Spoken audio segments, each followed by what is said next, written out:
Salvete omnes. This is Abbey Latin Liber Secundus. Caput vigesimum primum, chapter 21. This is your favorite thing to do, the parsing. We're parsing Latin to English. This is chapter 21, exercise D. How do you parse? Well, of course, you know it's your favorite thing in the world. Parsing is giving the parts. It's the exercise or act of giving all the parts of each word in a sentence. We are dissecting sentences. How to read. When reading Latin, start at the left with the first word. Then, after dissecting that word, move towards the right to the next word. Dissect that word, give all the parts of that word, and then move right again, give all those parts. When you get good and you do it fast, it's like reading. It is reading. Parsing each word as you encounter them. When you parse a Latin noun, you are to give that noun's dictionary entry, very important to know. You are then to give that noun's case as it appears in the sentence. Yes, there can be multiple options here. The endings show up in multiple cases sometimes. Number, as in singular or plural. And then the reason, we get the reason derived from the noun's case. For example, if the noun is in the nominative case, then the reason for that noun, well, it's either going to be the subject or the predicate's nominative. When parsing a Latin verb, we're going to give the dictionary entry, that is the verb's principal parts, very important to know. That's why they're called principal. Then we're going to give the verb's person, first, second, third. Number, singular or plural. Tense, present, imperfect, future, perfect, pluperfect, future perfect. Voice, active or passive. Mood, right now just the indicative or the imperative. You're not quite ready for the subjunctive yet. Adjectives, they modify nouns or pronouns, so they will have typically the same case, number, reason, gender is the nouns they modify. Adverbs modify verbs. They have degrees, but you don't really know that yet. We'll get to that in a couple chapters. Prepositions take a noun, and pretty much it. We're moving on. Number 1, sententia prima, the first sentence. Caesaris exercitus impetum fecit in copias Germanas. Okay, as is custom, I will display the parsing for the first sentence of these exercises. You should be able to keep up with the others. Remember, you can always slow down these videos. I sound pretty funny when you slow me down. All right, Caesaris. Caesaris. That comes from Caesar. Caesaris, masculine, which is Caesar. Its proper name. Caesaris, as it appears in the sentence, that's the genitive singular form. So, genitive, what's the reason for the genitive? Well, you know 3. Possession, the objective genitive, or the partitive genitive. Probably not going to be partitive. If it were plural, we could say one of the Caesars, because you can have plural Caesars as it becomes a title. One out of the Caesars, one of the Caesars. Many of the Caesars. Some of the Caesars were crazy. Some were not. Objective genitive, something to do, like he has a great fear of Caesar. Timor Caesaris. Timorem would be the accusative. He has a great fear of Caesar. Timorem Caesaris.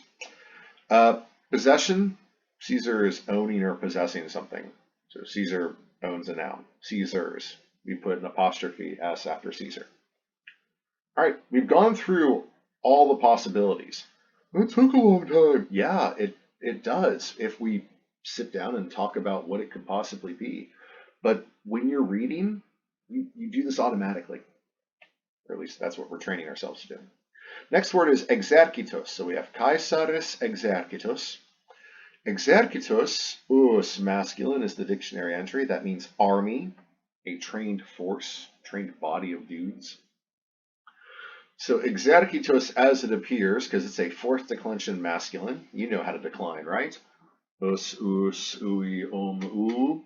Us, ibus, ibus. Exercitus, exercitus, exercitui, exercitum, exercitu. Exercitus, exercitum, exercitibus, exercitus, exercitibus. Well, exercitus as it appears here, notice I did not put a macron, that is the nominative singular. If it's nominative, then it would be the subject. Could also be the predicate nominative. It's kind of weird. All right, well, must be a reason for that, maybe. Maybe I made a mistake. I don't know. Impetum. Impetum comes from impetus, us masculine, another fourth declension masculine, like executus. You can tell by the genitive singular us ending. It means an attack, an assault, or charge, or rush forward. So impetum is going to be the accusative, and it's singular. Reasons for the accusative. The main reason is direct object. Could also be motion towards if there were a preposition in front of this word which would indicate motion towards, like odd or in, but there's not, so it's not going to be motion towards. Predicate accusative. It's not going to be predicate accusative. It's probably going to be the direct object. Next word is fecit. Fecit. It comes from facio, facere, feci, factus, which means to do or to make. Well, that fecit in the sentence comes from the third principal part, feci. Chop off the I, get the stem fec, and then add it. Why? That's the perfect. It is third singular, I isti it, imus istis erunt. So fecit, he, she, it did it. Third person singular, perfect tense, active voice, and indicative mood. So we got our verbal right here. I think we got our subject. So the army did an attack. There we go. It's an idiom, impetum facere, which usually takes an in plus the accusative of motion towards to indicate in which direction the attack or the charge is directed. So he made an attack. Something made an attack. The army made an attack. Whose army? Caesar's army. Caesar's army made an assault, made an attack. Okay. In, there we go. There's the in. There's the preposition. In plus the accusative motion. That would be indicating into or onto or against. In plus the ablative means in or on. And the next word is kopios. Kopios, from kopia I feminine, supplier resources, but here we have the plural, copiarum feminine plural, especially in a military context like Caesar's army. Copii in the plural often means forces or troops, the supplies or resources of a general. It's almost like they're expendable or something. To some degree, they're expendable. Kopios, accusative plural and feminine. Why accusative? Because it goes with the in front of it. So in is going to indicate motion towards. You can cross off the ablative here. So the attack is being directed against the forces, and then we have got one word left, germanos. Germanos. From germanus adjective, German or Germanic. The as ending, it's an us first and second declension masculine us or second declension neuter adjective. Here we have first declension feminine, and it's accusative. So accusative plural feminine probably agrees with the accusative plural feminine kopios. Wait, not probably, it totally does. The German forces or the Germanic forces. So Caesar's army made an attack upon or against the Germanic forces. Caesar's army made an assault upon the German troops. Optime, well done. Sententia secunda, the second sentence. Quod animal illa cornua magna gerebat quae in villa tua vidi. Okay, we do have a question mark at the end. Remember, the Romans didn't have those. Okay, first word is quod. All right, quod can be a couple different things. Quod could be from qui quae quod, the relative pronoun, so either nominative or accusative singular neuter, so a thing which. You don't need to have the isea id, the id in front of it to have id quod, usually, but not right here. We can't have a thing which.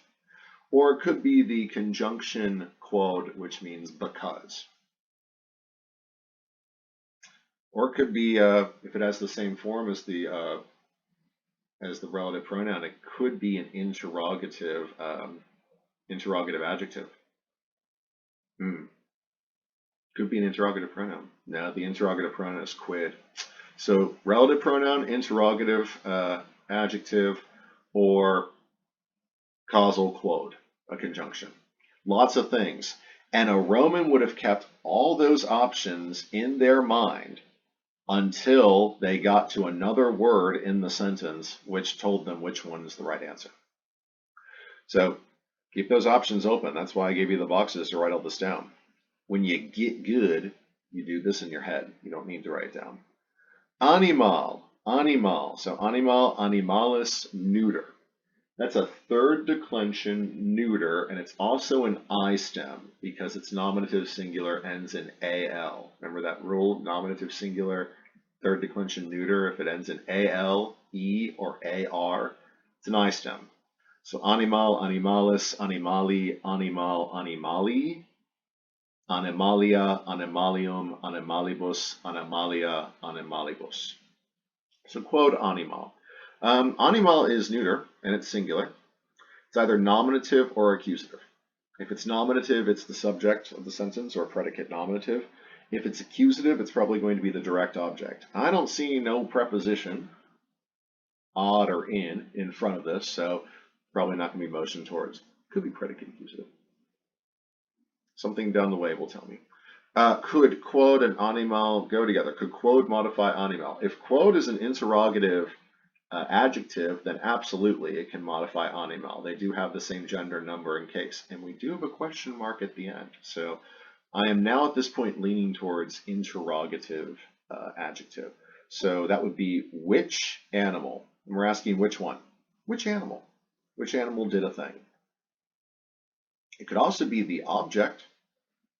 He, she, it did something to which animal. All right, illa, illa. That comes from ille, illa, illud.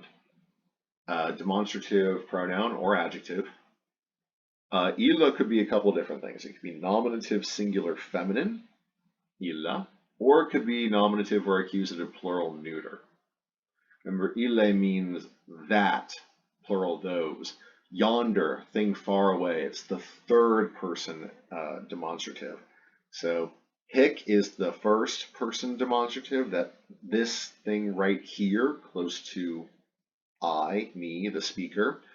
Iste is the second person demonstrative, that thing close to you, second person singular you, thou. And then ille is for third person, he, she, or it, that's far away.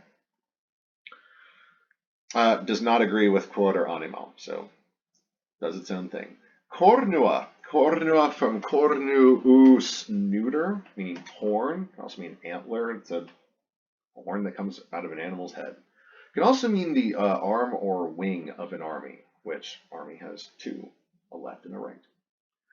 So cornua, it's fourth declension neuter, us is the genitive singular. So cornua is going to be nominative or accusative plural neuter. Hey, illa could be nominative or accusative plural neuter. So those horns, those antlers, those wings of an army. Both of them, I guess. They're over there. We'll see. Magna, from magnus aum, big, large, great in size or importance. Magna, in us aum, magnus, magna, magnum, first or second declension adjective. Stem is magna. Well, magna could be nominative singular feminine, or it could be nominative or accusative plural neuter, and modify cornua. So illa, cornua, magna could all go together to mean those big antlers. Yonder great horns. Could be the subject. Quod animal could be the object, direct object, accusative. Quod animal could be the subject, and illa cornua magna could be the direct object. I don't know.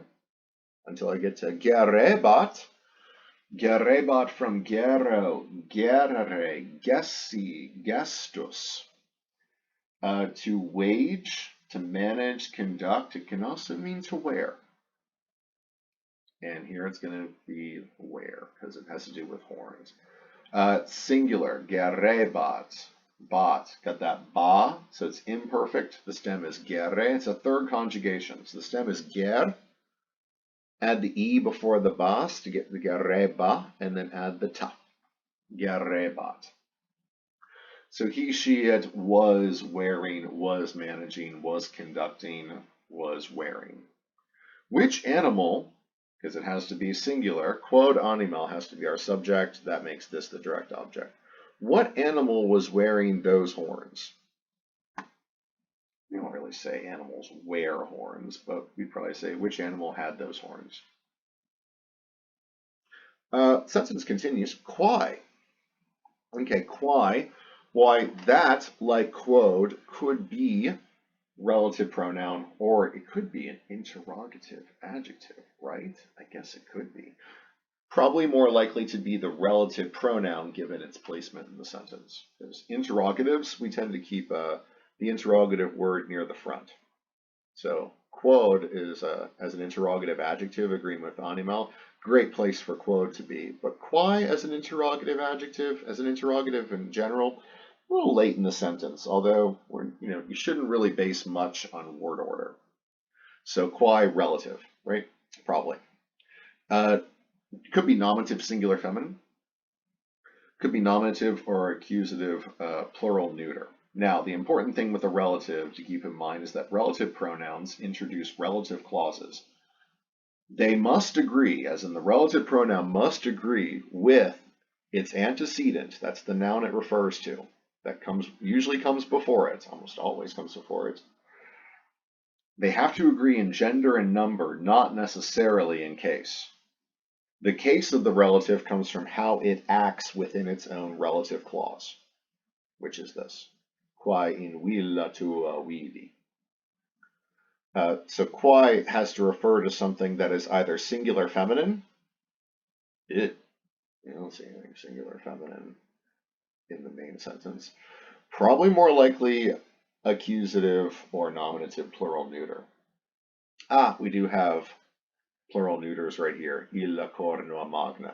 So the quae is referring to the big horns. So which animal had those big horns? Which, the horns, which, what about them? What about those horns? In plus the accusative would be accusative motion, so it would mean into or onto. In plus the ablative shows location and would mean in or on, locating on something or in something. Villa, why that's ablative, from villa, feminine, a farmhouse, country house, as opposed to, in this chapter, you learn to domus spus feminine, which is an urban city house. So villa is ablative singular feminine with in, so it's going to be ablative of location. In the farmhouse. We are in the farmhouse. And then whose farmhouse? Why, tua. It's yours. Congratulations. Tuus, yours, thy or thine. It's ablative singular feminine, modifying the ablative singular feminine villa. So all that together, in villa tua, in your farmhouse. And then vidi, from video, videre, vidi, visus. To see. Vidi, that's the third principal part. So first person singular, perfect active indicative. Vidi, I saw. All right, which I saw in your farmhouse. What did I see in your farmhouse? Oh yeah, the quae, that's the accusative, plural neuter, because vidi inside this clause, the subject is I. It's in the verb, vidi. First person singular, I did this. What did I do? Well, I saw some quae, some horns, some big horns in your farmhouse. And I'm asking, well, what animal had those horns? Which animal, literally it says, which animal was wearing those horns which I saw in your farmhouse? Which animal had those horns which I saw in your farmhouse? Which animal bore those great antlers which I saw in your farmhouse? Optime. Sententia tertia, the third sentence.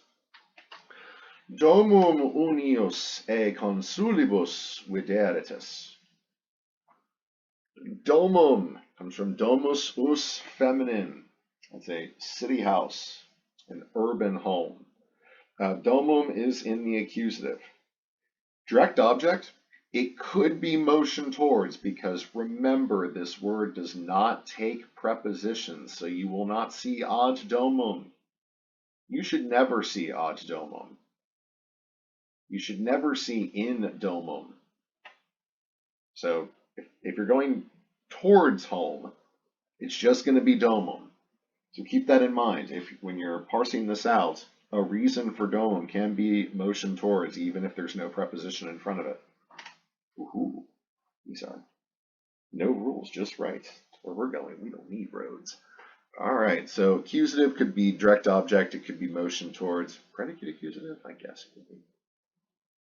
Unius. Why, that comes from unus, which means one. Remember that unus is one of them heteroclats, where the genitive singular is an ius for all genders, and the dative singular is the letter I for all genders. So the genitive singular is unius, and then the dative singular is uni.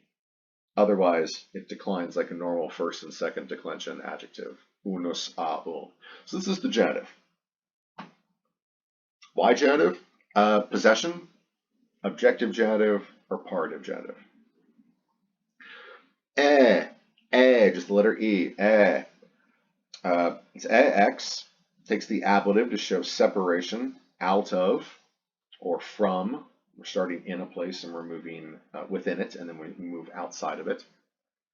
Or could just be from. It should take the ablative, always and only. It's the E in Sid space. Consulibus, from consul, consulis, masculine, consul, supreme executive magistrate of the Roman Republic, 2 elected every year. Consulibus. It's plural, it's ablative, could be dative. No, it's not dative, because it's got the x in front of it. So x out of the consuls. Taking something out of the consuls. Kind of weird. Or it could just mean from the consuls. Hey, wait, a number, a numeral with ax or de and the ablative can show the partitive idea using an ablative of separation. So one of the consuls, one out of the consuls. 9 out of every 10 dentists recommend. Videritas, from video, videre, vidi, visus. Videritas is going to be second person plural, got the tis. Future perfect, got that ere, tense marker, attached to the verb's perfect stem, which is vid, in the third principal part, vidi. You chopped off that I and you got vid, didn't you? Very good. Then you add editus, videritas. So y'all, ye will have seen. And that's our subject, ye. Y'all will have seen, ye will have seen, the direct object, the home, the city home of belonging to one out of the consuls. Remember, there are 2 consuls every year. So one out of the consuls. Ye will have seen the home of one of the consuls. That makes domum the direct object. Unius is the genitive of possession because the consul's owning his house. And then consulibus, it's going to be an ablative of separation, but it is showing the partitive idea instead of using the partitive genitive. Optime, sententia quarta, the 4th sentence. Meridie multus panis datus est, tribus milibus civium. So meridie, from meridies, ei, masculine, careful, remember most fifth declension nouns, that genitive ei tells you that, most of them are feminine, but dies is masculine, can also be feminine. Yes, it can also be feminine. Very good, you in the back. Compounds of dies are masculine, like meridies, which means noon or noontime, midday, the middle of the day. It's the M in AM and also in PM. Meridie. This is the ablative. Meridie. Eis, ei, eim, eis, erum, ebus, eis, ebus. So meridie. It's the ablative of time when. Time when. So at noon. At noontime. Multus. Multus from multus aum. Much, plural, many. It's an easy first and second declension adjective. Multus aum, so that us, that tells us it is nominative, singular, and masculine. So it should agree with something nominative, singular, and masculine. Panis, from panis, masculine, which means bread. Panis could be the nominative, singular, masculine, so it's either the subject or the predicate nominative. Could also be genitive. If it's genitive, it is indicating possession, objective genitive, or partitive genitive. Weird if you're partitive. Could multus agree with panis? They do have the same gender, number, and case, so it can mean much bread. Datus est. Datus est goes together. So this is a form of do, dare, dedi, datus, to give. Datus est. This is the third singular perfect passive indicative, and you can tell by, it's the fourth principal part plus a form of the verb sum. So it's the present tense of sum. We know the gender of the thing that got given. It's masculine. It's got to be masculine singular. So a masculine singular thing was given or has been given. Well, we got a masculine singular thing, the multus panis. Much bread was given. Much bread has been given. Wait, when did that happen? Meridie, at noon. Much bread was given at noon. Cool, so that is the time to go get bread. Noontime. Make sure you show up a little bit early. Tribus, the sentence continues. Tribus. Looks like tribe. Very good. Tribe may come from this, but it's a form of the word for three. Remember, 1, 2, and 3 decline. So tribus comes from tres tria. It declines like a third declension adjective. Kind of fun because it's 3. So tres trium tribus tres tribus, and the neuter would be tria trium tribus tria tribus. So this could be dative or ablative, plural, masculine, feminine, or neuter. I don't know. Could be anything. Could also be tribus e masculine, but it's not. It's a form of the word three. Dative or ablative, plural. Millibus. All right, millibus. Do not. A lot of students read that and they say, oh, like militibus, right? It's got to mean soldier. Careful. Read it closely. It's not militibus. We're missing a syllable there. It doesn't have a TI. It's just millibus. This is a form of milia. Milia, milium, always neuter, always plural. Remember, this is the noun form. This is the plural of the adjective mille. Mille, meaning 1,000, is an indeclinable adjective. So things that, a singular thousand, like a Roman mile, is 1,000 paces. That will be mille passus. Mille passus. Or mille agrees with passus. But if we're dealing with more than 1,000, 2,000, 3,000, 4,000, then we're going to have the numeral agree with milia, milium, always neuter, always plural. So like duo milia, tria milia, Remember, 4 and up don't decline, so quattuor milia, quinque milia, 6 milia, etc. Then that just means 2,000s, 3,000s, 4,000s, 5,000s, 6,000s. You can take off the S. 2,000, 3,000.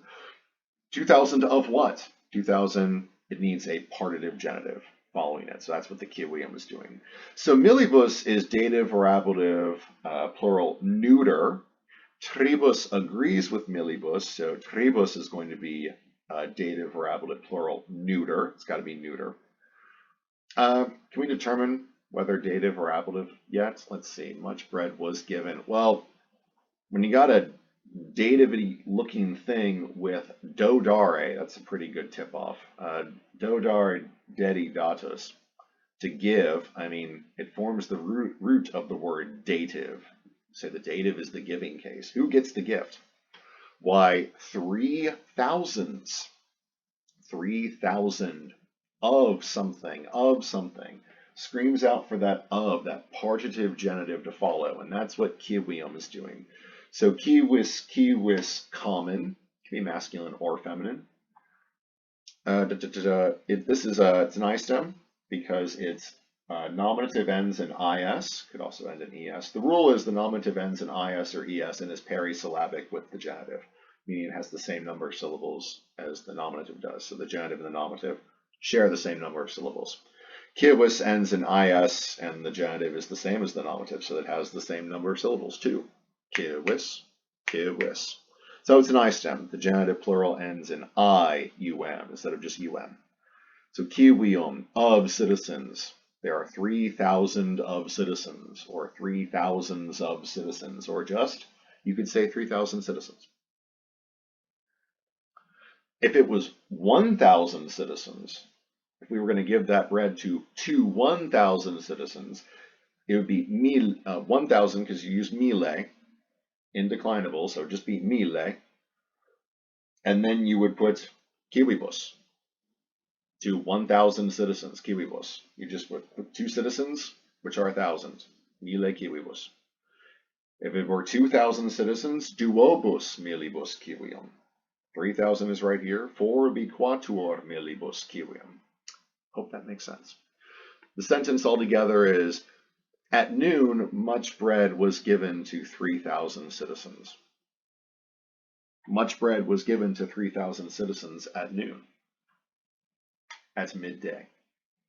Change around a little bit if you want. All right, sententia quinta, the 5th sentence. Sunt ne multi passus inter portum et domo sapidi? Okay, we're asking a question. Sunt ne, okay, the first word ends in a ne. So we're asking a question that can be answered by a yes or a no. And it's sunt. So sunt is a form of sum esse fui futurus, to be. Sunt is present tense. Sum es est. Sumus estis sunt. It is third person plural. Present active indicative.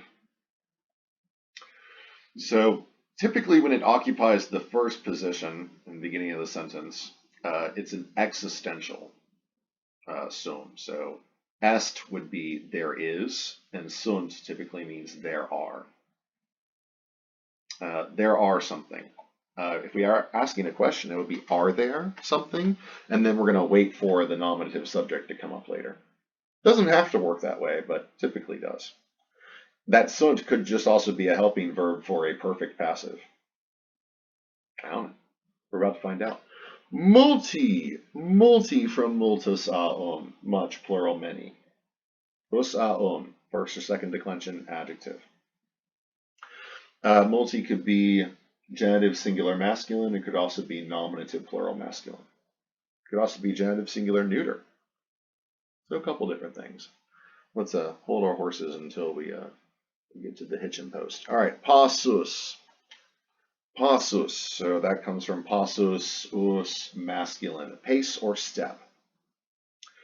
Okay, I included the macron here so that we can determine that it is not nominative singular. So that only leaves genitive singular, nominative plural, or accusative plural. narrows it down a little bit. So genitive singular, either possession, objective, or partitive. Nominative plural, it would be the subject or predicate nominative. If it's accusative plural, direct object. Motion towards, if it had a preposition in front of it, it ain't one of those weird words that doesn't take a preposition. Domus, humus, rus. It's not the name of a city, town, or small island. Predicate accusative? Probably not. Could multi agree with pausos? Could they both be nominative, plural, masculine? Indeed they could. So many paces, lots of steps. Are there lots of steps? Are there many paces? Okay, so that would make pausos the subject, if true. Inter is a preposition, means between or among, takes the accusative. Hopefully the next word or coming up is an accusative that goes with it. Portum, one of your vocab words. Portus, us, masculine. Port, harbor. Why, look at that. Prayers are answered. It's accusative, singular, masculine. Accusative with the preposition inter.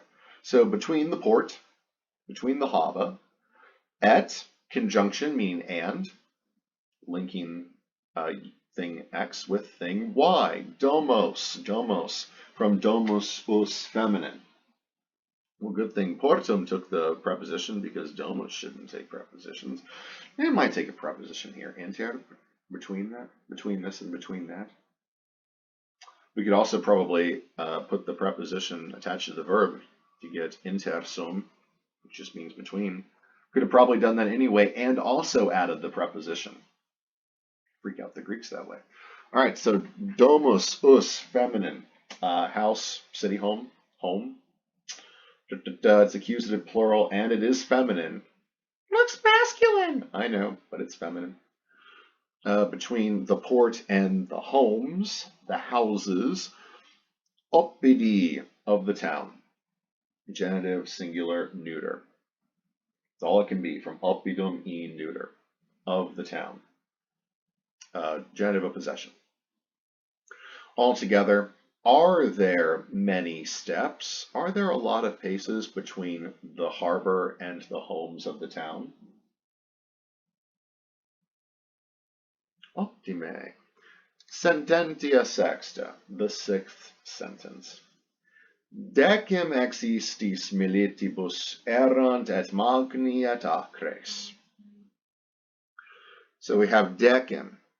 Decem is an indeclinable numeral, means 10. So indeclinable, wow, that could be anything. We know it's plural though. It could be any gender too. X, that's ex, preposition, mean out of, from out of, or just from. With numerals, we have a numeral and then de or ex. We follow by an ablative showing separation, but it displays the partitive idea instead of using a partitive genitive. I don't know, I'm just throwing that out there. Okay, istis, that comes from iste, ista, istud. So that thing near you, it's the second person demonstrative. So something that's close by, a second person, thou or you. Istis, dative or ablative, it's going to be ablative because the x in front of it. So out of those, I don't know the gender, masculine, plural, or neuter. Guess we'll have to wait for some word to tell us. Oh wait, it's militibus. So from miles, militus, masculine. So that makes this masculine because both are ablative and plural and masculine. Out of those over there by you, soldiers. I would just say by those soldiers. 10 out of those soldiers. Errant, that's a form of sum. Sum, esse, fui, futurus, to be. Errant is third and plural. It is imperfect and active and indicative. It's a linking verb. So there were, or they were. 10 out of the soldiers were. So that would make decem the nominative subject. The 10 were. What 10? Well, the ones out of the soldiers. 10 of the soldiers. Et magni et acres. So we have et. Notice we also have another et. So these are correlative ets. coordinate with each other. Both and. Both magni, from magnus aum, big, large, great, in size or importance. Should either be genitive singular, masculine or neuter, or nominative plural, masculine. I wonder what it's going to be. We've got a linking verb, and then we've also got a subject, and hey, we should have a predicate nominative, which happens to be an adjective. So magni, big, large, great. What's big, large, or great? The decem, the 10 out of the soldiers. It's like saying decem milites ex istis militibus. 10 soldiers out of those soldiers were big, they were large, et acris, et, and also conjunctions, acres, acer, acris, acre, sharp, harsh, fierce, keen. It's going to be either nominative, plural, masculine, feminine, or accusative, plural, masculine, feminine. Well, it's going to be masculine because it's like magni, they're coordinate with the ets here, modifies the subject decem. So acres is also a predicate nominative. Nominative, plural, masculine, predicate nominative. Altogether, 10 out of those soldiers were big and fierce. Big and fierce, both big and fierce were 10 of those soldiers. Okay, optime. Sententia septima, the 7th sentence. Postquam laborem nostrum perfecimus, ad januum domus meae celeriter cucurrimus. We start off with postquam, which is a temporal conjunction, after. So after something happened.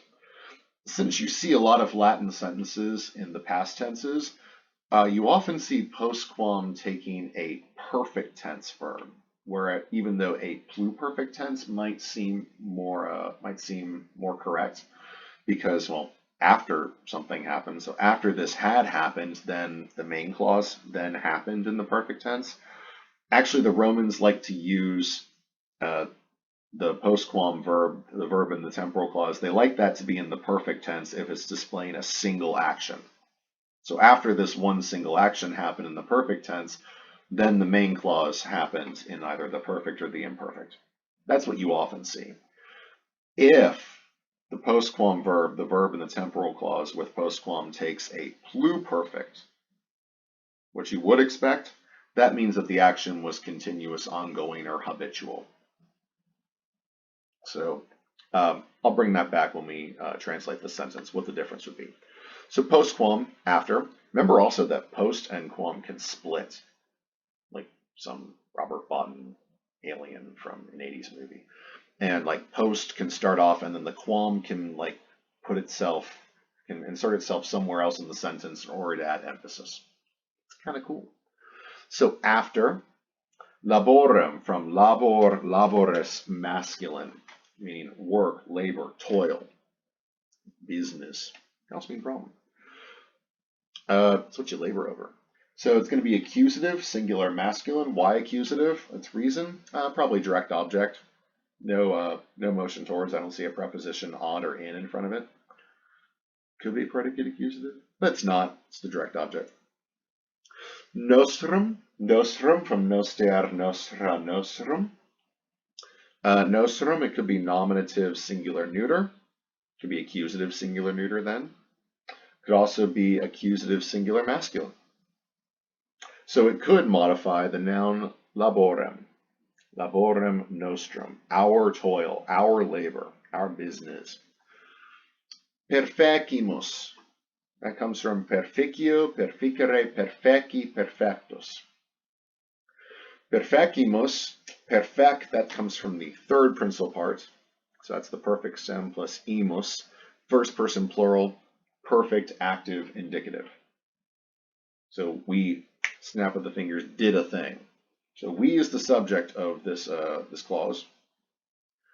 So remember, it's a subordinate clause, can't stand on its own.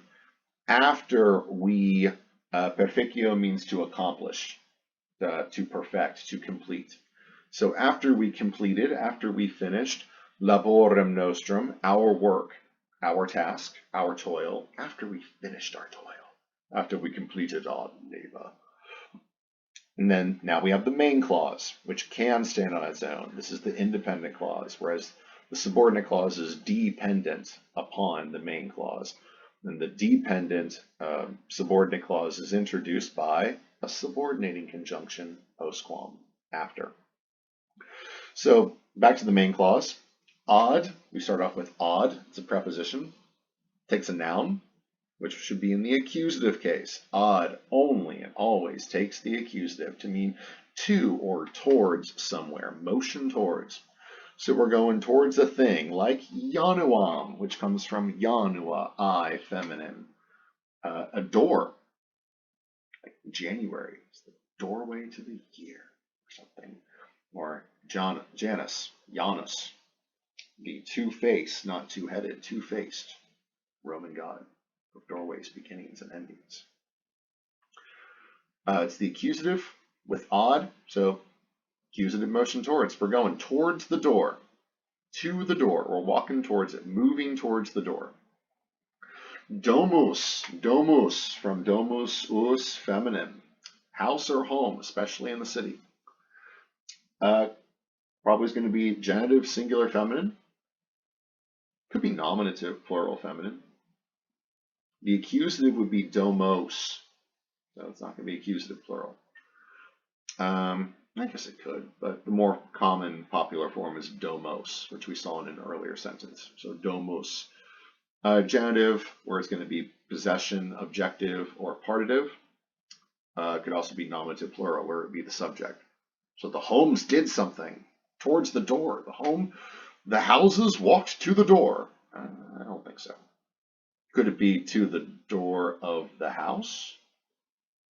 Yeah, that works. May I? All right, well, so may I comes from meos a my or mine. It's a possessive adjective. Could be genitive, singular, feminine, dative, singular, feminine, nominative, plural, feminine. Yes, so genitive, singular, feminine could agree with domus. Of my house, the door of my house, the door of my home. Celeriter, it's an adverb from celer, celeris, celere, quick. Celeriter is quickly. Adverbs modify verbs, adjectives, and other adverbs. Here it's going to modify the verb cucurrimus. It's telling how. How did we curro, currere, cucurri, cursus, to run? How did we run? We ran quickly. This is the perfect stem. Notice it has the reduplication. Cucurrimus. Cucur is the stem, and then the endings e isti it, imus istis erunt. So perfect, we're attached to it. Perfect tense, first person plural, we did the action. Perfect tense, snap of the fingers, we did it. And it's active and indicative. So we runned. Oh no, don't say that.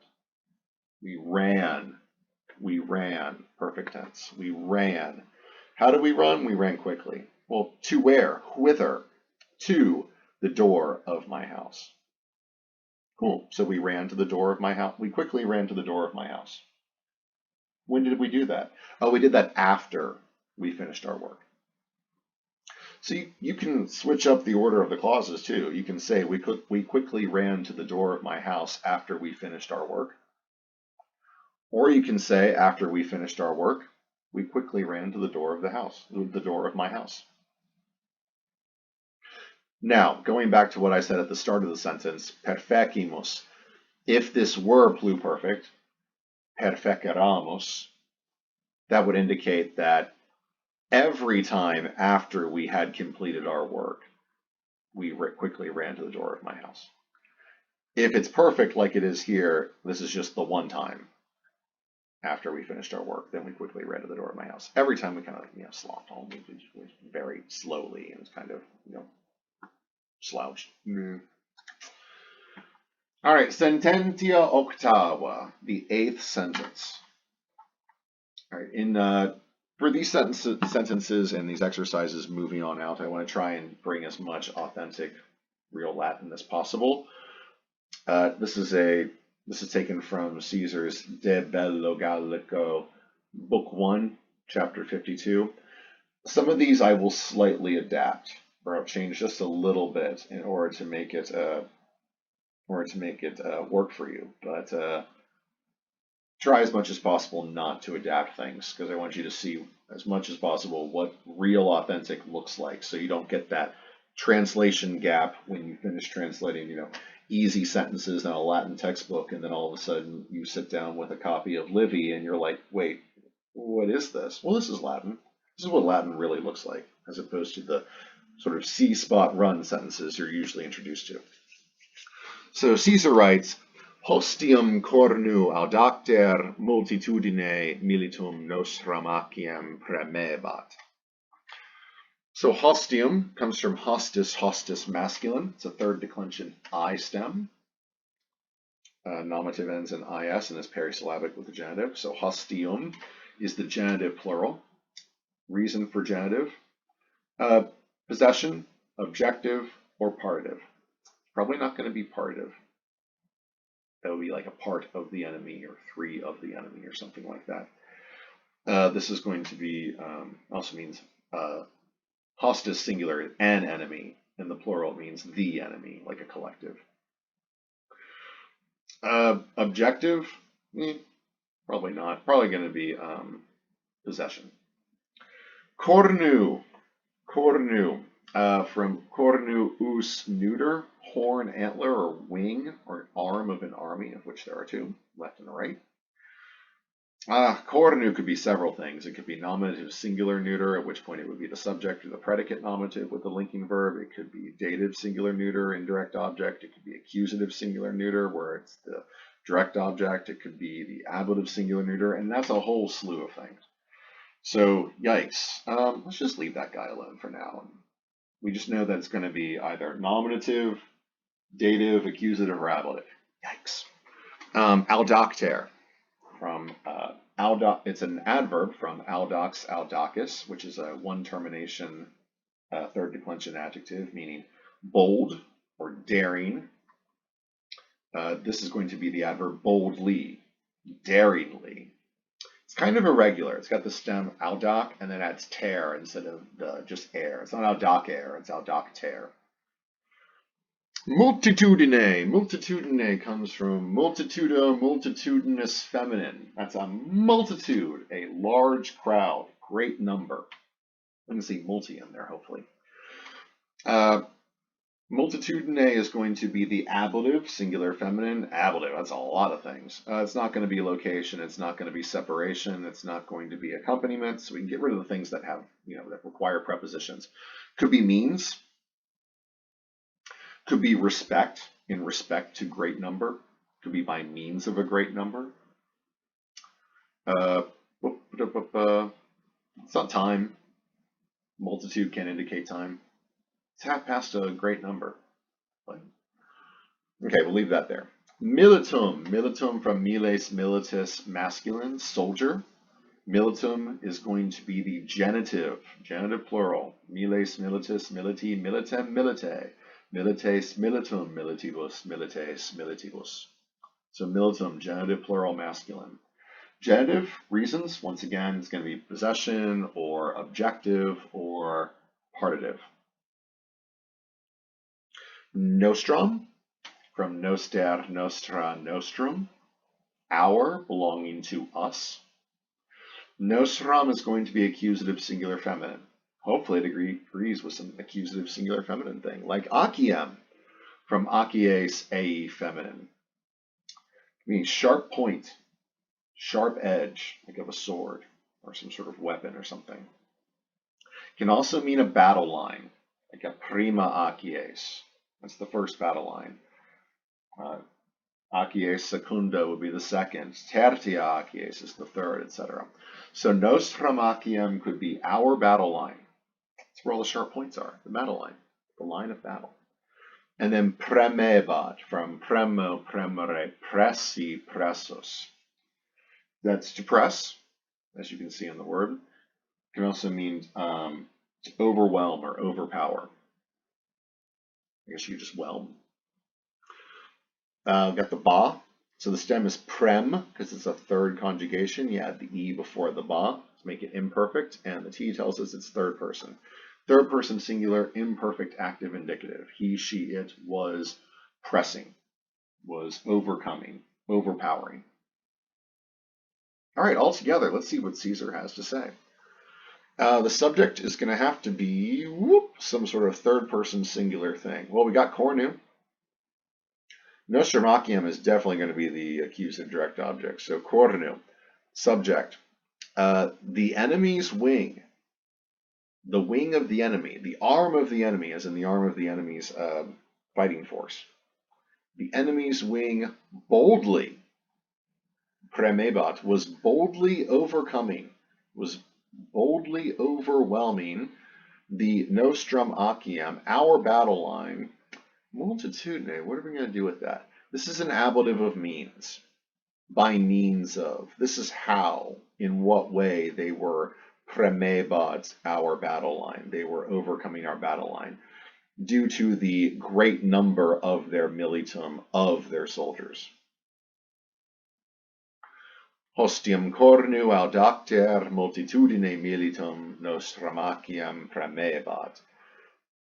The wing of the enemy was boldly overcoming our battle line with the great number of their soldiers.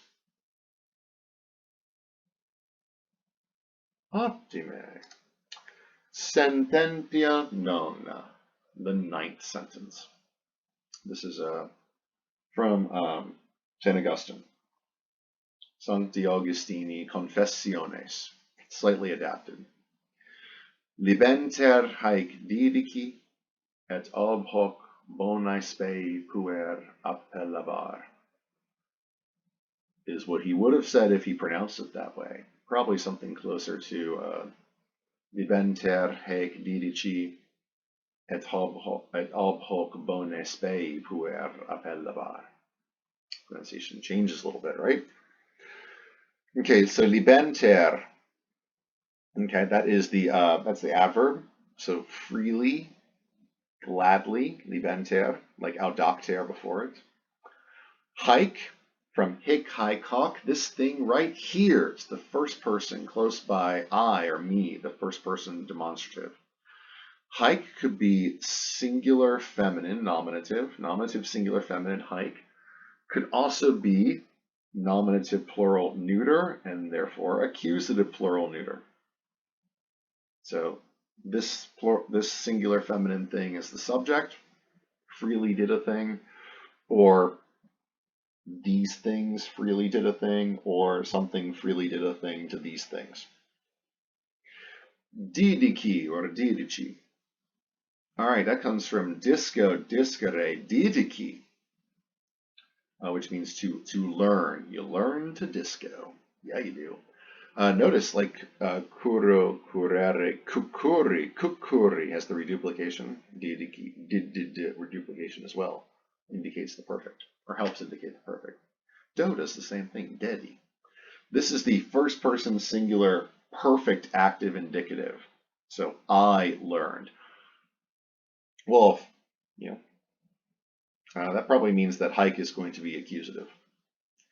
I gladly learned these things. Gladly did I learn these things. Et, and, conjunction. Ob has the same meaning as propter, because of, on account of, takes the accusative case. So we're looking for something accusative. On account of, due to hoc.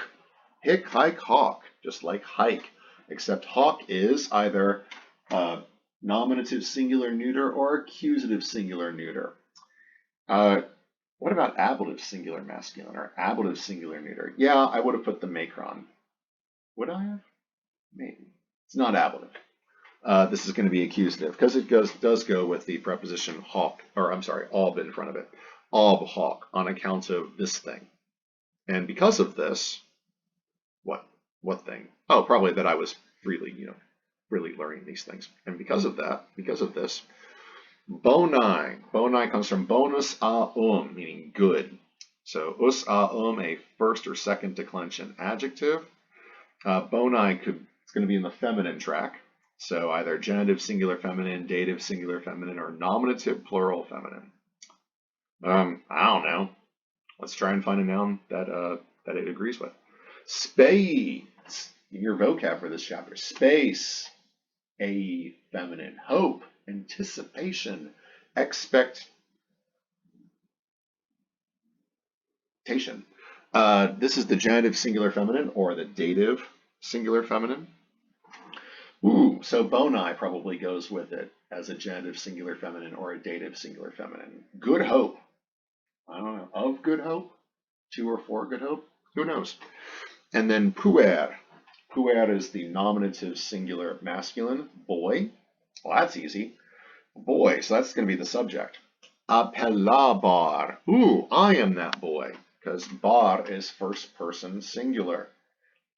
Imperfect passive indicative from appello, appellare, appellavi, appellatus, to call, to name, to call by name. So freely, gladly, I learned these things. And because of this, I was called a boy of good hope. How nice. And then sententia decima, the 10th and final sentence. Invocat te, Domine, fides mea, quam dedisti mihi. Again, from the Confessions of St. Augustine. All right, invocat, from invoco, invocare, invocavi, invocatus. To call upon, to invoke. This is going to be why an easy third person singular present tense active indicative. Don't see too many presents these days. So invocat, he, she, it calls upon te, upon thee. Te, from to, you, thou. To, tui, tibi, te, te. Te being the accusative, could also be the ablative. It's not ablative. It's accusative, and it's singular. Could be any gender, but here it's going to be masculine because we're referring to the domine. Notice the commas, which the Romans didn't have. This word is offset by commas, but also it's got an actual vocative ending. This is one of those cases where the vocative has an actually different ending from the nominative. If it's a second declension masculine that ends in us, the vocative will end in an e. So dominos becomes domine, amicus becomes amicae. If it's a second declension masculine that ends in ius, the vocative will be the letter I. So Antonios would be Antoni. Filios would be Fili. Oh, Fili. Oh, son. So we are addressing the Lord. So Domi is the vocative, direct address, and that's who we're talking to. So he, she, it invokes thee, calls upon you, comma, Lord, comma, who does?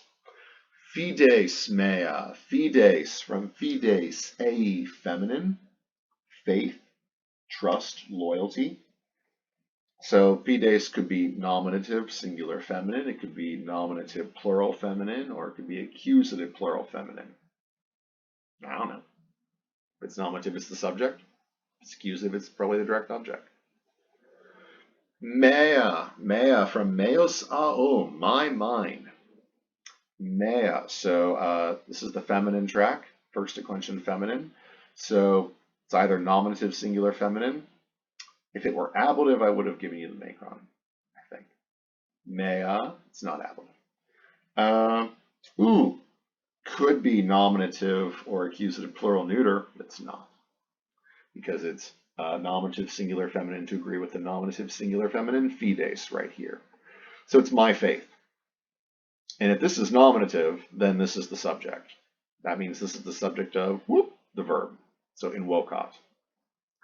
My faith invokes thee. My faith calls thee, Lord.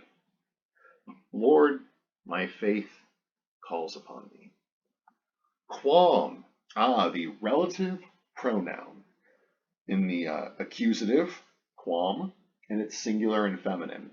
Its antecedent must be singular and feminine. That's probably the fides mea, my faith. Whereas fides mea is nominative in the main clause, as it's the subject of invocat. Quam is the direct object, as it's the accusative in its relative clause. because the subject inside the clause is the isti, the second person singular isti, it's you. Which, my faith, which dedisti mihi, which you, which thou hast given, do, dare, dedi, datus, to give, second person singular, perfect active indicative, which you gave, mihi. Mihi, it's the dative of ego, mehi, mihi, me, dative indirect object. Because what are you receiving? You're receiving the quam. What's the quam refer to? Fides mea, my faith. And who gave? That would be the Lord. That would be God gave to me the faith. That stands in for fidem. Altogether, my faith calls upon thee, Lord, the faith which thou hast given to me. If you don't want to use the these and the thous, yeah, what's wrong with you? No, seriously, you don't have to, but you should. But anyway, if you didn't want to, my faith calls you, Lord, my faith which you gave to me. Or if you want to put the relative closer, my faith which you gave to me, Lord, calls upon you. Optime, very well done. What a fun exercise. What a great workout that was.